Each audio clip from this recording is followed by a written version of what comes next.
20년 하반기 문제풀이 시작하도록 하겠습니다. 자, 우선은 언어 이해입니다. 언어 이해. 보시죠.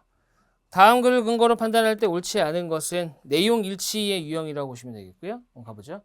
개발도상국으로 흘러드는 외국 자본은 크게 원조, 부채, 투자 이게 세 개로 구분이 됩니다. 원조는 다른 나라로부터 지원받는 돈으로 흔히 해외 원조 혹은 공적 개발 원조라고 한다. 원조, 부채, 투자 세 개가 있고 원조를 다시 해외 원조, 이건 다시는 아니네요. 원조를 해외 원조 또는 공적 개발 원조 이렇게 부른대요. 그 다음에 부채는 은행 융자와 정부 혹은 기업이 발행한 채권으로 구분이 됩니다. 그래서 은행 융자, 채권. 투자는 포트폴리오 투자와 외국인 직접 투자 이렇게 또 구분이 되고요. 그리고 포트폴리오 투자는 경영에 대한 영향력보다는 경제적 수익. 외국인 직접 투자는 회사 경영에 일상적으로 영향력을 행사하기 위한 투자. 됐습니다. 개발도상국에 유입되는 이러한 외국 자본은 여러 가지 문제점을 보이고 있다. 해외 원조는 개발도상국에 대한 경제적 효과가 있다고 여겨져 왔으나 최근 경제학자들 사이에서는 그러한 경제적 효과는 없다는 주장이 점차 힘을 얻고 있고, 그래서 외국 자본이 들어오는 것 중에 첫 번째 원조를 봤습니다. 원조. 해외 원조 또는 공적 개발 원조 같은 말이에요. 다음, 부채는 변동성이 크다는 단점이 지적되고 있다. 특히 은행 융자는 변동성이 크고 그 다음에 98년 개발도상국에 대해서 이루어진 은행 융자 총액은 500억 달러. 하지만 1998년 러시아와 브라질, 2002년 아르헨티나에서 일어난 일련의 금융위기가 개발도상국을 강타해서 1999에서 2002년의 4개년 동안에는 은행 융자 총액이 연평균 65억 달러가 되었다가 2005년에는 670억 달러가 됐다. 이런 변화가 중요하다고요. 500억이었다가 65억 달러가 됐고, 여기서 65가 아니라 마이너스 65억입니다. 마이너스 빠졌네요. 마이너스 65억. 그 다음에 2005년에는 670억 달러가 된 거예요. 그래서 마이너스가 됐다가 다시 플러스가 됐습니다. 그 다음에 은행 융자만큼 변동성이 큰 것은 아니지만 채권을 통한 것도 있습니다. 그래서 1997년 380억 달러가 매수했고, 그 다음에 이게 230억 달러로 갔다가 다시 440억 달러로 갔어요. 결과적으로 내려왔다 올라간 건 똑같다. 물론 폭은 은행 융자가 더 컸습니다. 한편 포트폴리오 투자는 은행 융자만큼 변동성이 크지는 않지만 채권에 비하면 변동성이 크다. 개발도상국에 대한 포트폴리오 투자는 1997년 310억에서 1998년부터 2002년에는 연평균 90억 달러로 떨어졌고 다시 410억 달러로 올라갔어요. 포트폴리오 투자도. 맞죠? 자, 그 다음에 됐습니다. 여기까지네요. 여기에서 옳지 않은 것은 그랬습니다. 우선 1번 개발도상국에 대한 투자는 경제적 수익뿐만 아니라 회사 경영에 영향력을 행사하기 위해서도 이루어지죠. 그죠? 투자는 외국인 직접 투자 같은 경우는 경영에 영향을 주고자 했었고, 그 다음에 2번 해외 원조는 개발도상국에 대한 경제적 효과가 없다고 주장하는 경제학자들이 있다. 자, 경제학자들 사이에서 경제 효과가 없다는 주장이 점차 힘을 얻고 있다는 것은 누군가는 주장하고 있다는 거니까요. 그죠? 3번 개발도상국에 유입되는 외국 자본에는 해외 원조, 은행 융자 채권, 포트폴리오 투자, 외국인 직접 투자. 맞죠? 4번 개발도상국에 대한 2005년 은행 융자 총액은 1998년의 수준을 회복하지 못했다. 자, 이게 우리가 그래프가 내려갔다가 올라갔는데 어디 보자. 지금 500억에서 마이너스 65였다가 670이 오히려 내려갔다가 올라간 거죠. 이렇게. 4번이 답이네요. 5번. 1998년부터 2002년, 2003에서 2005년의 연평균 금액을 비교할 때 개발도상국에 대한 포트폴리오 투자가 채권 증감액보다 크다. 포트폴리오 같은 경우는 자,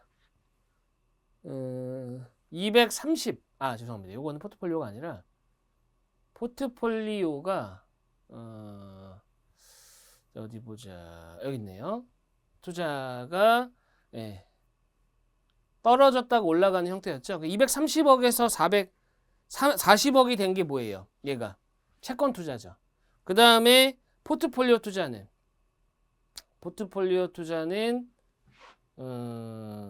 310에서 230으로 90으로 떨어졌다가 410으로 올라갔죠. 그죠? 올라간 금액만 놓고 보면은 포트폴리오가 더 크네요. 맞죠? 그래서 이거 맞는 내용입니다. 그 답은 4번이 되겠습니다. 다음 넘어갈게요. 2번입니다. 다음 글에서 추론할 수 없는 내용으로 가장 적절한 것은 그랬습니다. 역시 추론은 뭐라고 했어요? 추론은 내용일치다. 두뇌 연구는 지금까지 뉴런을 중심으로 진행되어 왔다. 이건 밑밥이죠. 다른 얘기하기 위한. 뉴런 연구로 노벨상을 받은 카얄은 뉴런이 생각의 전화선이라는 이론을 확립하여 사고와 기억 등 두뇌에서 일어나는 모든 현상을 뉴런의 연결망과 뉴런 간의 전기 신호로 설명했다. 그러나 두뇌에는 뉴런 외에도 신경교 세포가 존재한대요. 뉴런과 신경교 세포, 얘네들은 어떤 대립관계, 그러니까 부딪히는 관계는 아니에요. 하지만 이런 것도 있다 소개를 하는 거거든요. 그러면 사실 뉴런보다는 이제 신경교 세포에 대한 내용을 하고자 하는 겁니다. 신경교 세포는 뉴런처럼 그 수가 많지만 전기 신호를 전달하지 못한다. 이 때문에 과학자들은 신경교 세포가 단지 두뇌 유지에 필요한 영양 공급과 두뇌 보호를 위한 전기 절연의 역할만을 가진다고 여겼다. 지금까지는. 그죠? 최근 과학자들은 신경교 세포에서 그 이상의 기능을 발견했다. 그러나가 빠진 것 같아요. 그러나. 그죠? 그 생략이 된 거죠. 그러나. 이런 거라고 생각했는데 아니었다. 그럼 항상 제가 강조하지만 그러나 이후에 나왔다라는 것은 뭐예요? 얘가 핵심 내용이라는 얘기예요. 우리가 잘못 알고 있었다. 그죠? 이것에 대한 내용이 이제 앞으로 나오는 겁니다. 신경교 세포 중에도 성상세포라고 불리는 별 모양의 세포는 자신만의 화학적 신호를 가진다는 것이 밝혀졌다. 전기 신호는 아니고요. 화학 신호로 밝혀졌다는 게 있었대요. 그러니까 전기 신호가 아니었으니까 지금까지는 몰랐던 거예요. 그죠? 성상세포는 뉴런처럼 전기를 이용하지 않지만 뉴런 송신기라고 불리는 화학물질을 방출하고 감지한다. 과학자들은 이러한 화학적 신호의 연쇄 반응을 통해 신경교 세포가 전체 뉴런을 조정한다고 추론했다 그랬어요. 추론이란 얘기는 아직 확정까지는 아닌 거예요. 그런 거 같다는 얘기죠.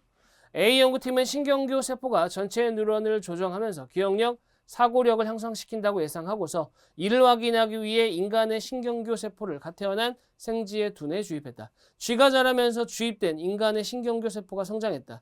이 세포들은 쥐의 뉴런과 완벽하게 결합되어 쥐의 두뇌 전체에 걸쳐 퍼지게 되었다. 심지어 어느 두뇌 영역에서는 쥐의 뉴런의 숫자를 능가하기도 했다. 뉴런보다 신경교 세포가 더 많아지기도 했다는 거예요. 많아진 곳도 있었다. 그죠? 그리고 뉴런과 달리 쥐와 인간의 신경교 세포는 비교적 쉽게 구별된다. 인간의 신경교 세포는 매우 길고 무성한 섬유질을 가지고 있기 때문이다. 쥐에 주입된 인간의 신경교 세포는 그 기능을 그대로 간직한다. 즉 본연의 기능을 그대로 가지고 있다는 거예요. 주입됐어도. 그렇게 성장한 쥐들은 다른 쥐들과 잘 어울렸고 다른 쥐들의 관심을 끄는 것에 흥미를 보였다. 이 쥐들은 미로를 통과해 치즈를 찾는 테스트에서 더 뛰어났다. 보통의 쥐들은 4-5번의 시도 끝에 올바른 길을 배웠지만 인간의 신경교 세포를 주입받은 쥐들은 2번 만에 학습했다. 즉 신경교 세포가 어떠한 역할을 했다. 이런 의미로 보면 될 것 같습니다. 적절한 겁니다. 1번 인간의 신경교 세포를 쥐에게 주입하면 쥐의 뉴런은 전기 신호를 전달하지 못할 것이다. 아예 없는 내용이고요. 2번 인간의 뉴런 세포를 쥐에게 주입하면 벌써 끝났죠. 뉴런 세포를 주입한 게 아니라 신경교 세포를 주입한 거예요. 됐죠? 3번 인간의 뉴런 세포를 똑같죠. 그죠? 볼 필요도 없고요. 4번 인간의 신경교 세포를 쥐에게 주입하면 그 신경교 세포는 쥐의 뉴런을 보다 효과적으로 조정한 것이 지금 드러났어요. 그죠? 맞죠? 마지막에 4번이고요. 5번 인간의 신경교 세포를 쥐에게 주입하면 그 신경교 세포는 쥐의 신경교 세포의 기능을 갖도록 변한다. 그대로 간직한다 그랬습니다. 그대로 간직한다. 됐죠? 그래서 답은 4번이 되는 겁니다. 4번 됐습니다. 그렇게 보시면 되겠고 다음 넘어가 보죠. 3번입니다. 다음 글에서 알 수 있는 내용으로 가장 적절한 것은 역시 내용일치가 많아요. 우리 문제 보니까 내용일치. 내용일치는 제가 거듭 말씀드리지만 빨리 할 수 있는 영역이에요. 오히려. 물론 주제 찾기나 이런 것보다는 빠를 수는 없어요. 왜냐하면 주제 찾기는 지문을 다 읽기 전에 끝나잖아요. 그죠? 지문을 읽기 전에 끝나기 때문에 끝낼 수 있기 때문에. 근데 이건 다 읽어야 되긴 하지만 이거를 선택지에서 왔다 갔다 하는 거는 비효율적이에요. 그렇게 가시면 안 됩니다. 됐죠? 가보겠습니다. 국내에서 벤처 버블이 발생한 1999에서 2000년 동안 한국뿐 아니라 미국, 유럽 등 전 세계 주요 국가에서 벤처 버블이 나타났다. 미국 나스닥의 경우 1999년 초 이후에 주가가 급상승하여 2000년 3월에 전후해서 정점을 이루었는데 이는 한국의 주가 흐름과 거의 일치한다. 또한 한국에서는 1998년 5월부터 외국인의 종목별 투자 한도를 완전 자유화하였는데 외환위기 이후 회화 투자를 유치하기 위한 이런 주식시장의 개방은 주가 상승에 영향을 미쳤다. 외국인 투자자들은 벤처 버블이 정점에 이르렀던 1999년 12월에 벤처 기업으로 구성되어 있던 코스닥 시장에서 투자 금액을 이전 달에 1조 4천억 원에서 8조 원으로 늘렸어요. 그리고 투자 비중도 늘렸다. 쏠렸다는 얘기죠, 한쪽으로. 또한 벤처 버블 당시 국내에서는 인터넷이 급속히 확산되고 있었다. 초고속 인터넷 서비스는 1998년 첫해 1만 3천 가구에 보급되었지만 1999년에는 34만 가구로 확대되었다. 또한 1997년 163만 명이었던 인터넷 이용자는 1999년에 1000만 명으로 폭발적으로 증가했다. 이처럼 초고속 인터넷의 보급과 인터넷 사용 인구의 급증은 뚜렷한 수익 모델이 없는 업체랄지라도 인터넷을 활용한 비즈니스를 내세우면 투자자들 사이에서 높은 잠재력을 가진 기업으로 인식되는 효과를 낳았다. 버블은 항상 모든 버블은 언젠가는 꺼지게 되어 있는 거죠. 됐죠? 자, 그 다음에 한편 97년 8월에 시행된 벤처기업 육성에 관한 특별조치법은 다음과 같은 상황으로 인해 제정되었다. 법 제정 당시 우리 경제는 혁신적 기술이나 비즈니스 모델에 의한 성장보다는 설비 확장의 토대한 외형 성장에 주력했다. 그러나 급격한 임금 상승, 항상 그러나 이유가 중요한 거예요. 급격한 임금 상승, 공장 용지와 물류 및 금융 관련 비용 부담 증가, 후발 국가의 추격 등은 우리 경제가 하루빨리 기술과 지식을 경쟁력의 기반으로 하는 구조로 변화해야 할 필요성을 높였다. 게다가 1997년 외환위기로 30대 재벌의 절반이 부도 또는 법정 관리에 들어가게 되면서 재벌을 중심으로 경제 성장 방식이 한계 지역됐고 필요로 하게 됐다. 이로 인해 시행된 벤처기업 육성 정책은 폭증에 많은 영향을 주게 되었다라고 했습니다. 자, 여기서 적절한 것은 그랬습니다. 가볼게요. 1번 해외 주식시장의 주가 상승은 국내 벤처 버블 발생의 주요 원인이 되었다. 해외 주식시장의 주가 상승이 우리나라 주식시장에도 주가 상승을 이끌었다. 이거는 맞지만 벤처 버블과는 사실 연관하기가 조금 어렵죠. 이거는 2번 벤처 버블은 한국뿐 아니라 전 세계 모든 국가에서 거의 비슷한 시기에 전 세계 모든 국가가 아니라 전 세계 주요 국가였어요. 그죠? 3번 국내의 벤처기업 육성책 실행은 한국 경제 구조 변화의 필요성과 관련을 맺고 있다. 여기 나와 있는 내용이네요. 그죠? 여기. 그래서 소대한 외형 성장에 주력해왔다. 그러나 급격한 임금 상승 이런 거로서 변화의 필요성을 높였다. 딱 여기네요. 그죠? 맞습니다. 그래서 3번이 맞고요. 4번 국내 초고속 인터넷 서비스 확대는 벤처기업 활성화시켰으나 대기업 침체는 언급이 없었죠. 5번 사실은 근데 벤처기업이나 이런 것들이 활성화되고 벤처기업이었다가 대기업이 되고 커지고 이래야 돼요. 어느 한 기업이 오랫동안 좌지우지하고 있다. 국가 경제를. 그러면은 고인물이 돼버립니다. 고인물이. 그런 내용이 있는데 원래 있어요. 하지만 여기에는 그 말이 없죠. 그죠? 그리고 침체된다는 말도 없고. 그래서 안 된 겁니다. 5번 외환위기는 새로운 기업과 일자리 창출 필요성을 불러왔고 해외 주식을 대규모로 매입하는 계기? 자, 앞에 말은 맞지만 뒤에 말은 없는 내용인데 이걸 가지고 왔네요. 답은 3번이 되겠습니다. 이 정도 보시고요. 넘어가서 자료 해석 보시죠. 자료 해석. 자, 우선 1번 한번 보죠. 5개의 추 A부터 E가 있다. 다음 조합에 따른 추의 무게를 참고할 때 가장 무거운 추와 그 무게를 구하면 이랬습니다. 자, 이러려면은 기본적으로 다 구해야 되죠. 그죠? 왜냐면은 보시면 미지수가 5개예요. 식도 5개입니다. 식도 5개. 그렇기 때문에 미지수의 개수와 식의 개수가 같으면 부정방정식이 아닌 이상은 무조건 구할 수 있게 되어 있습니다. 기본적으로. 자, 한번 가보죠. 일단 정해야 돼요. 보시면 A가 하나, 둘, A가 2번 나왔고 B가 하나, 둘, 셋, 4번. B는 어떻게든 지워지겠어요. 잘하면. C가 하나, 둘, 3번. 그 다음에 D가 하나, 둘, 세 번. E가 하나, 둘, 세 번. 이렇게 나와 있네요. 개수가 많은 거는 보통 빼는 경우에 많이 지워져요. 빼는 경우에. 그죠? 빼는 경우에 많이 지워지니까,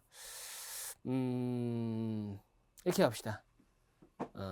A가 2개, E는 3개, C도 3개, D도 3개.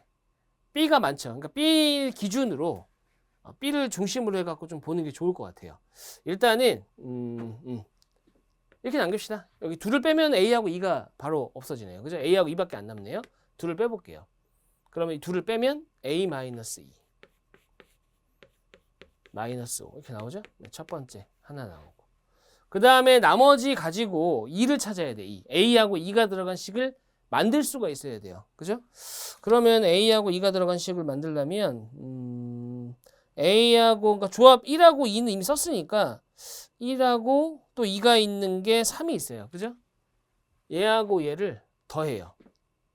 그럼 A, 2, 하나, A 2개에다 2 하나에 BCD네요. 근데 BCD가 여기 있네요. 빼버리면 돼요. 다시 얘하고 더한 다음에 얘를 빼요. 맞죠? 그러면은 A가 2개, 2A. 그 다음에 자 얘하고 얘 더한 다음에 뺐으니까 지워지네요. BCD가. 그죠?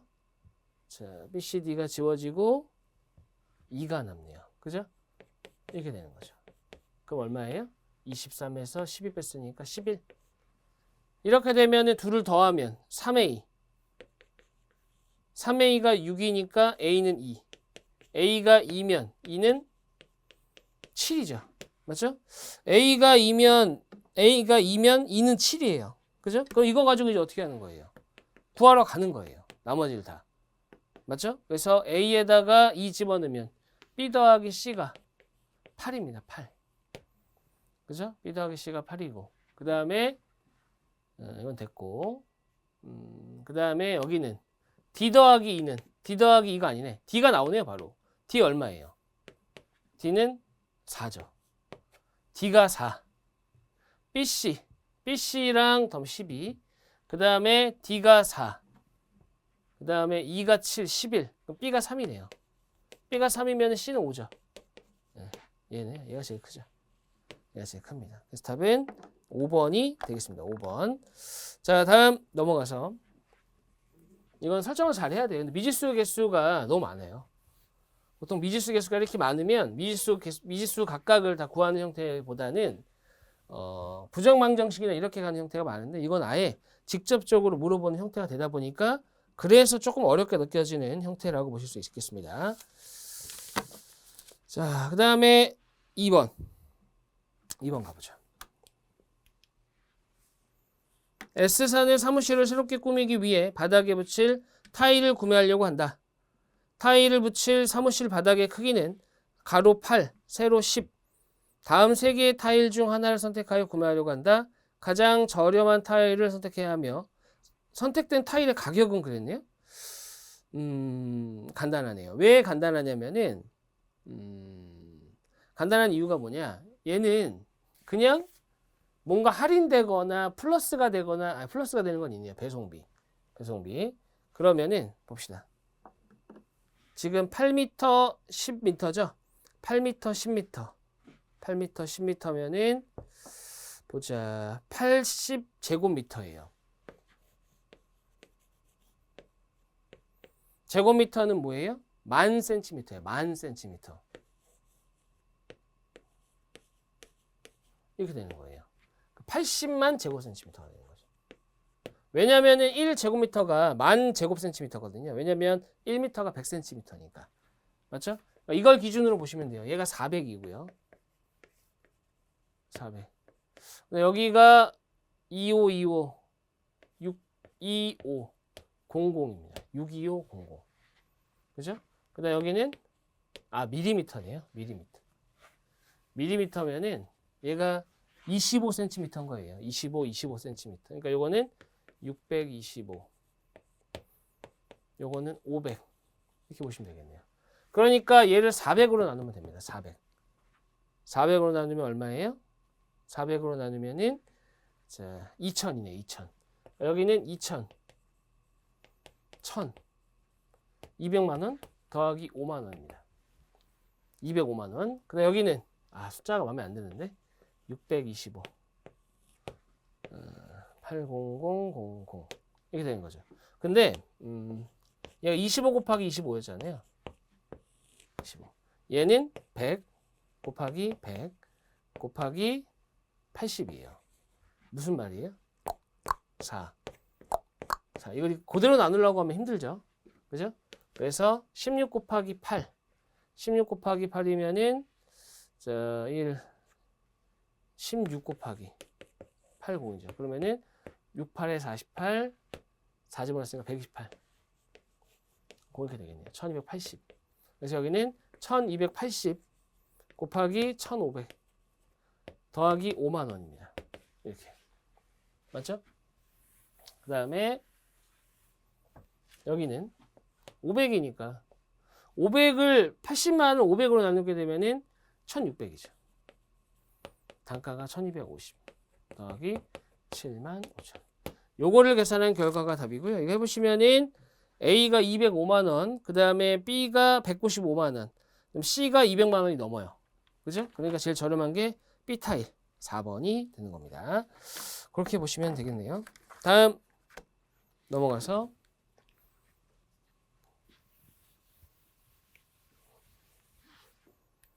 창의수리 보자. 창의수리. 며칠 전 QC는 온라인 쇼핑몰 S마켓에서 한 개당 7,500원인 A 상품을 6개, 8,000원인 B 상품을 5개, 배송비가 무료였습니다. 오늘 두 물건을 받아본 QC는 두 물건을 모두 반품하고 회수된 금액으로 한 개당 5,500원인 C 상품을 사려고 한다. 한 개당 A 상품과 B 상품을 함께 반품할 때 반품 배송비는 총 5,000원이며 C 상품을 구매할 때는 3,000원의 배송비가 C 상품은 최대 몇 개를 구매할 수 있느냐. 일단은 금액을 봐야 돼요. 7,500 더하기 6 더하기 8,000원 곱하기 5예요. 배송비가 무료였다. 여기까지 지금 배송 받은 거고 모두 반품했는데 모두 반품했어요. 회수되는 금액으로 C 상품을 사려고 하는데 반품할 때 반품 배송비가 5,000원이었대요. 이거 아니에요. 그죠? 그 C 상품을 구매할 때는 3,000원의 배송비가 발생했다. 요거예요. 요거 계산하는 거예요. 요거를 어떻게 해야 돼요? 5,500원으로 나눠야 돼요. 이렇게 해보시면은 자, 15,000, 34,500, 85,000, 85,000에다가 8,000원을 뺀 거예요. 이렇게. 맞죠? 그럼 이건 77,000이 되겠네요. 77,000을 55로 나눠요. 14, 14개네요. 14개. 딱 14개 살 수 있습니다. 답은 1번이 되겠습니다. 1번. 이런 이제 계산에 조금 어려움을 느끼시는 분들이 많은데 결과적으로는 이렇게 딱 떨어지게 돼 있어요. 다음 넘어가겠습니다. 2번입니다. S사의 회의실 기존 비밀번호가 862 샵이다. T부장은 기존 비밀번호에서 첫 번째에서 세 번째 자리까지는 0에서 9의 숫자를 사용하고 마지막 네 번째 자리는 특수기호 샵 별을 사용해서 비밀번호를 변경하였다. 이때 S사의 회의실에 변경된 비밀번호가 기존 비밀번호 4자리 중 한 자리와 그 문자가 같을 확률은 이랬는데 이 말이 되게 이상해요. 얘가 말을 좀 고칠 필요가 있습니다. 어떻게 고쳐야 되냐면 4자리 중 한 자리와 그 문자가 같다. 이 말이 이렇게 바뀌어야 돼요. 이게 문제가 풀리려면 4자리 중에 한 자리가 바뀌든가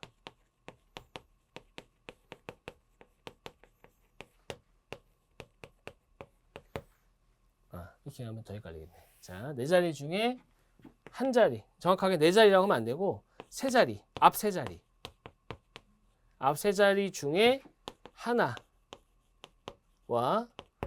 문자가 같던가 또는 문자만 다르던가 이렇게 가야 돼요.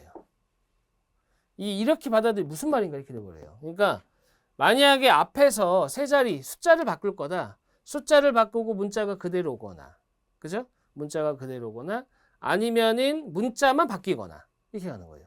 문자만 바뀌거나. 그러면은 어떻게 되는 거죠?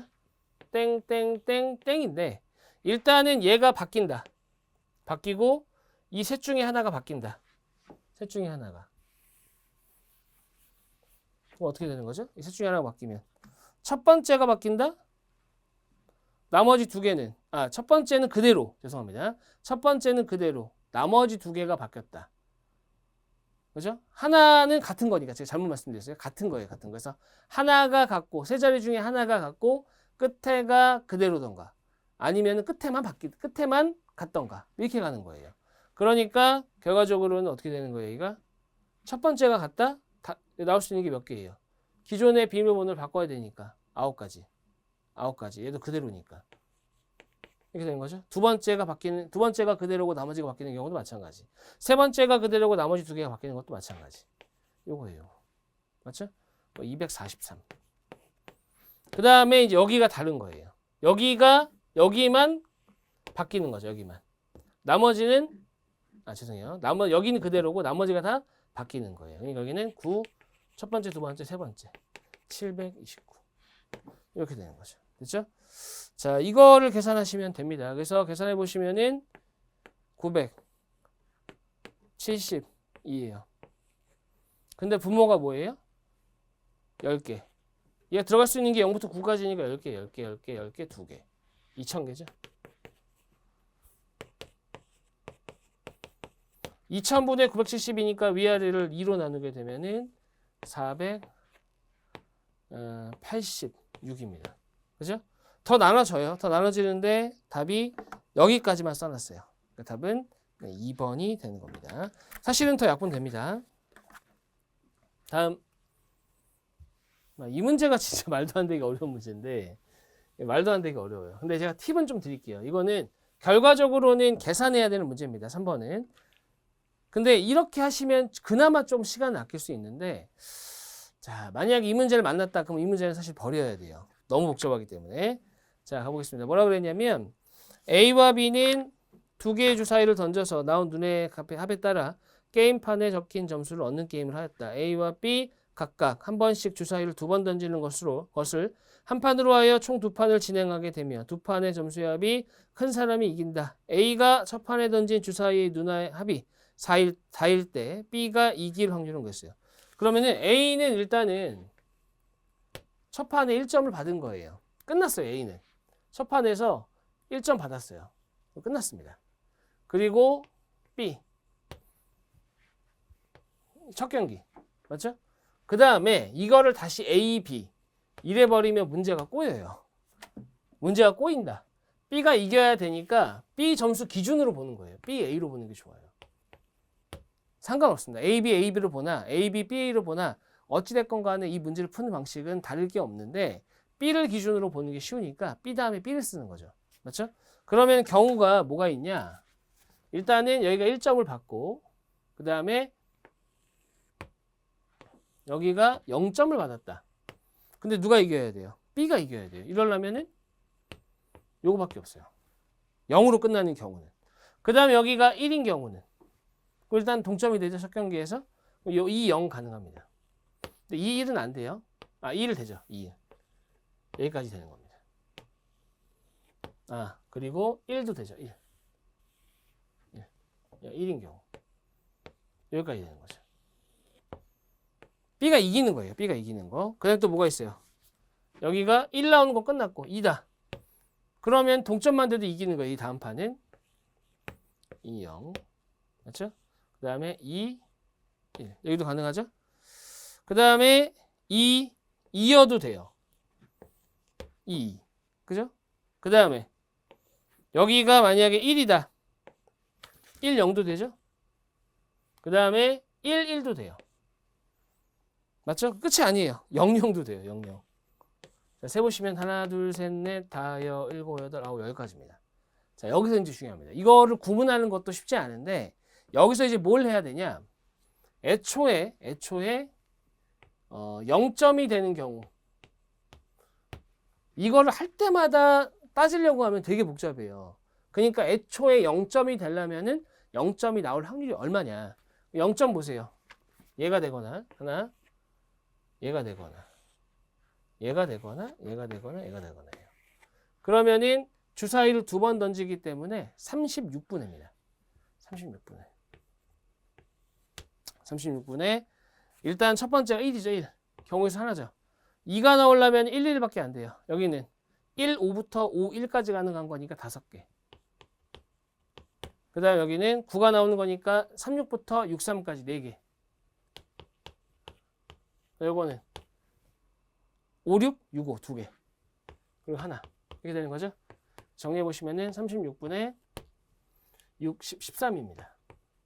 그 다음에 1점인 경우. 1점인 경우가 여기 이렇게 세 군데예요. 그러면은 4가 나왔다라는 것은 1, 3부터 3일까지니까 세 가지. 그 다음에 7이 나왔다는 것은 1, 6부터 6일까지 6가지.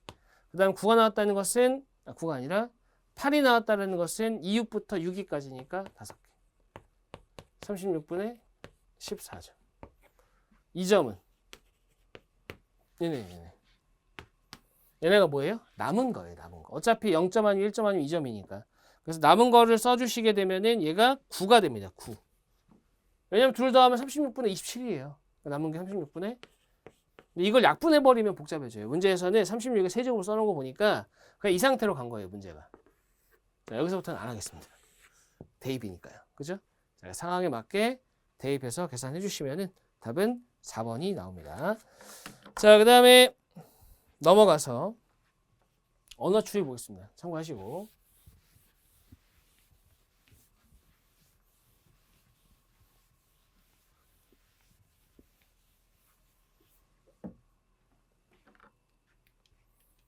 언어 추리 문제는 좀 복잡해 보이는데 생각보다 단순해요. 생각보다. 보통 언어 추리는 조건 추론의 형태니까 S사의 배터리, 생산, 전략, 품질 이렇게 4개가 있고 지원자의 전공에 따라 신입사원을 뽑았다. A부터 G까지예요. 그러면 이런 경우는 어떻게 하는 거예요? 이런 경우는 기본적으로 자, 표를 만들어야 돼요. 순서가 배터리, 그 다음에 생산, 그 다음에 전략, 품질, 그 다음에 A, B, G까지입니다. C, D. 이제 표를 안 만들면 못 풀어요. 이게 머릿속으로는 안 된다고 보시면 돼요. 표를 무조건 해야 된다라고 생각하셔야 됩니다.